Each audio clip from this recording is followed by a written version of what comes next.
আন্টির বাড়িতে কালী পুজোর বিশেষ মুহূর্ত শেয়ার করছি। পুজো কিন্তু সকালেই শুরু হয়েছিল। এই যে আন্টি পুজোর জোগাড় করছে, আর এই যে আঙ্কেল, আর এই দেখো আমি রেডি হয়ে চলে এসেছি। পিসিমণিরাও পরে এলো। মায়ের পুজো আরতি সম্পন্ন হলো, সবাই আরতি নিল। এরপর প্রসাদ বিতরণের পালা, সবাই প্রসাদ খেলাম। প্রসাদ খেয়ে কিন্তু বাড়ি চলে এসেছিলাম, কারণ ভোগ খাওয়ার পর্ব ছিল রাতে। পরে শাড়ি চেঞ্জ করে চলে এসেছি।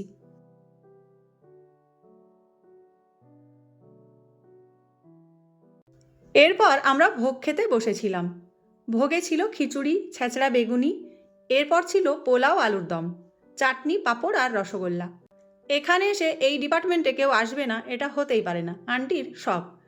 শাড়ি দেখছিল সবাই, তো খুব সুন্দর একটা সময় কেটেছিল কাল।